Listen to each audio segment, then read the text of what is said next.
শালতলী গ্রামে বাস করত এক গোয়ালা। তারা গরুর দুধ থেকে মাখন তৈরি করে বাজারে বিক্রি করত এবং সেই টাকা দিয়েই তাদের সংসার চলতো। কি গো গিন্নি, ওইভাবে গরুটার দিকে তাকিয়েছো কেন বসে বসে? হ্যাঁ দেখো না, গরুটাকেই দেখছি। যদি না থাকতো গরুটা, আমাদের কিভাবে সংসার চলতো বলো তো। হ্যাঁ, তুমি এসেছো। শোনো না, মাখন তৈরি তো হয়ে গেছে, তাহলে তুমি এগুলোকে এবার বাজারে বিক্রি করে এসো। চাল ডাল তো নিতে হবে, না হলে কিভাবে চলবে? আচ্ছা ঠিক আছে, আমি তো বাজারে যাব, কিন্তু মাখনগুলো তো ওজন করতে হবে। আচ্ছা ঠিক আছে, আমি ওজন করে রাখছি। ঠিক আছে, তুমি ওজন করে রাখো, আমি তাহলে গরুটাকে খেতে দিয়ে আসি। এই বলে গোয়ালা চলে যায় গরুটাকে খেতে দিতে। কি গো, তুমি বাটখারা না চাপিয়ে তুমি চিনি বসিয়েছো কেন একদিকে, আর একদিকে মাখন? আর বলো না, তখন থেকে বাটখারাটা খুঁজে খুঁজে পেলামই না।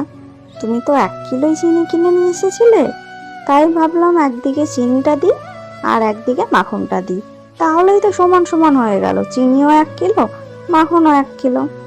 আচ্ছা ঠিক আছে, দাও এবার কুচি, আমি যাই। এই বলে গোয়ালা গেল তার নির্ধারিত দোকানে মাখনগুলো দেওয়ার জন্য। কতটা পথ চলে আসলাম, আর একটুখানি গেলেই চলে আসব দোকানের সামনে। আরে ওই তো দোকান দেখা যাচ্ছে, যাই এবার, তাড়াতাড়ি যাই, মাখনগুলো দিয়ে টাকা নিয়ে চাল ডাল নিয়ে বাড়ি আসতে হবে তাড়াতাড়ি। হুম, বাবু, এই যে আপনার মাখন রেখে দিয়েছি এখানে, আমাকে এবার টাকাটা দিন, আমি চলে যাই। আর মাখনগুলো কিন্তু সব ওজন করাই আছে, আপনি পরে দেখে নেবেন। আচ্ছা ঠিক আছে, যা তাহলে, আমি একটু ফোনে কথা বলছি। ঠিক আছে। না, মাখনগুলো একবার ওজন করে দেখে নিই। এ কি, মাখনগুলো এত কম কেন? হতচ্ছাড়া জোচ্চোর বাজি ঠকবাজ আসুক আমার দোকানের সামনে, কিভাবে জব্দ করতে হয় দেখাচ্ছি আমি তাকে। এরপর 1 সপ্তাহ কেটে গেল। 1 সপ্তাহ পরে আবার সেই গোয়ালা কিন্তু মাখন তৈরি করে নিয়ে যাবে সেই তার নির্ধারিত দোকানে। দোকানে ঢুকতেই শুরু করে দিল দোকানদার, হতচ্ছাড়া, চোর, বাটপার, তুই আমাকে 1 কিলো মাখন বলে 900 গ্রাম মাখন দিয়েছিস?